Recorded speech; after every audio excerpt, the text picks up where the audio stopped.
Hi everyone, it's been a while and I want to come with some quick updates. I'm thinking about a brand change. It's not really a brand, it's just a couple of videos I posted, but I think I don't want the focus to be so much on weight loss, but more so health and wellness. So, mental health, spiritual health, physical health, of course, but my weight loss journey or uh, weight wellness journey, I don't want to be the focus of this channel just because I have so many other thoughts and ideas I want to do, and I'm not super obsessive about it in my real life. I eat and I enjoy myself, and sometimes I'm gonna, lose weight, and sometimes I'm gonna gain weight, and I don't want whatever audience I have to be hung up on that. What is it, baby? What is it? Here, you want water? No? Okay. I can only try.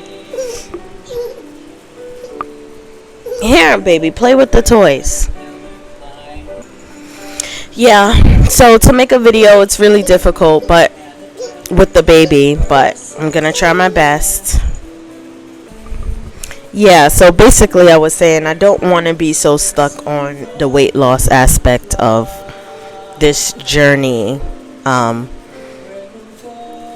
today I'm going to focus on the mental health aspects and some mental health, I don't know, some developments since becoming a mother that I wanted to share with you all. I don't know if you guys are moms or plan to be mothers, but I am an advocate for motherhood. I love it. I was definitely one of those people who was like, I don't want to have a kid because I'm selfish and I need to think about me. And it's really because when I was a kid, my needs weren't always prioritized. So I was just like, in adulthood, I can't put anyone above me. I got to pour into me. But like when you become a mother, you have this little person that is like so dependent on you. You want to be the best for them, and you really do end up putting them first so easily. And it's a great way to boost your self-awareness because you want to like have the best parenting techniques. You want to be the perfect parent, and then you have to kind of look at your perfection, like your ideals of what perfection is, and think like, is this helping or hurting my child, and where does these thoughts of perfection comes from?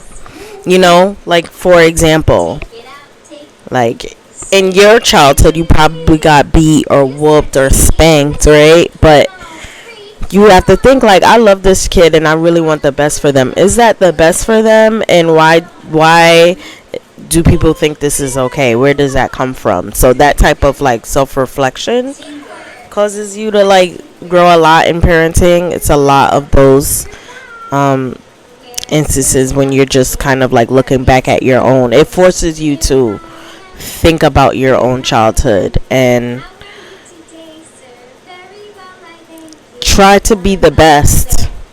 And we all don't get it right. Like sometimes I think everybody is messed up. Everybody has childhood trauma. I feel like I overuse that word a lot, but everyone has their own baggage from childhood, and we're all trying to like unlearn or undo that work. But as far as parenting goes, you become more aware of yourself, more aware of like your childhood, and you work through that actively to be the best parent you can be.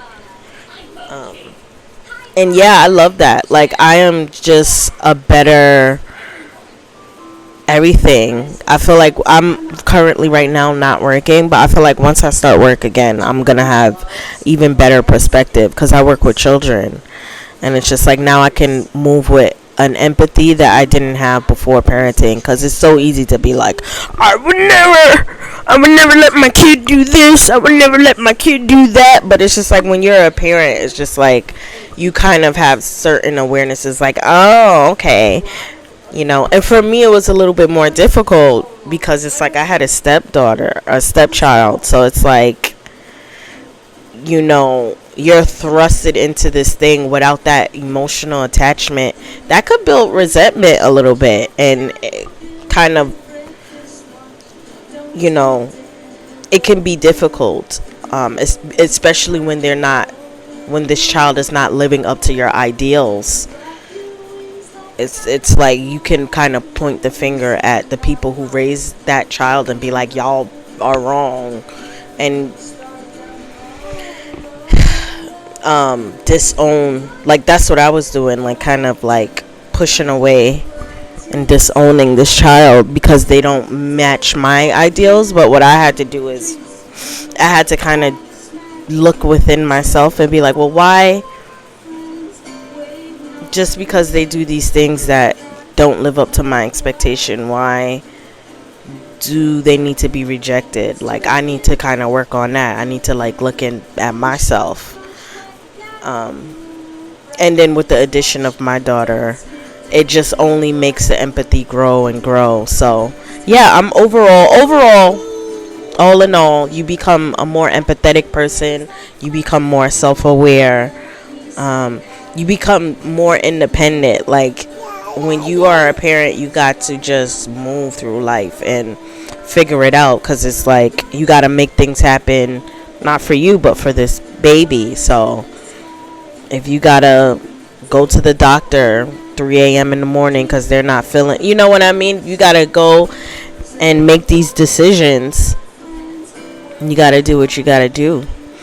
And you're not gonna sometimes, I feel like you're not gonna be like seeking validation when it's like their health or whatever at risk. Like, you learn how to trust your intuition a lot more, and you stop seeking validation so much, because I am someone who seeks external validation a lot. I didn't realize that until I became a parent.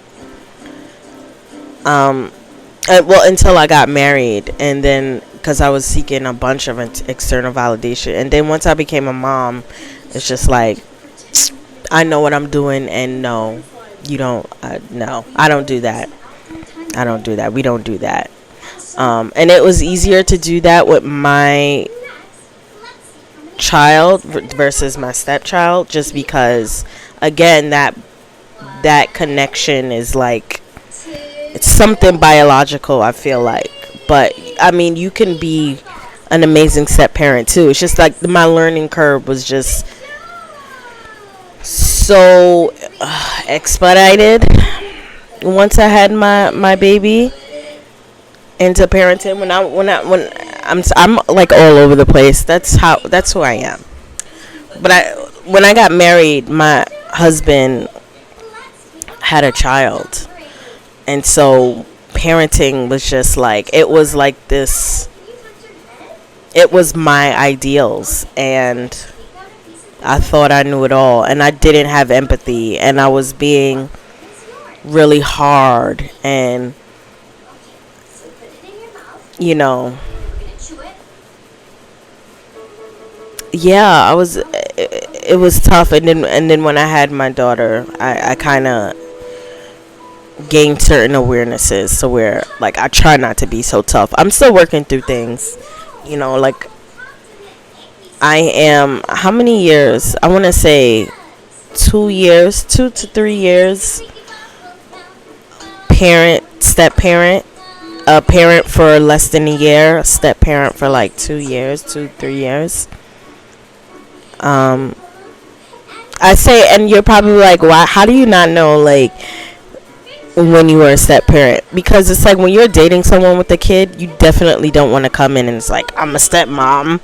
It's just like, I'm dating someone and they have a child. So I'm always like, I feel like for 2 years I've been like officially like a stepmom, and it's a learning progress. I'm still learning, and I'll be better at it all as the years go by. But yeah, no, I'm changing for the better, and yeah, it's the best thing that ever happened to me. I definitely want more children, for sure. For sure, want more children. No, baby. Hey. It's hard work, but it's so worth it, cuz this baby is the best thing. And yeah, I want to make more of you. I want to make more of you. You want the best thing to happen to mommy. Yes, her and her older sibling. They really are a blessing in my life, and I love both of them. Shout out to Remy. Mwah. But yeah, thanks for watching my video and my talking. The baby is crying now. I gotta get to her.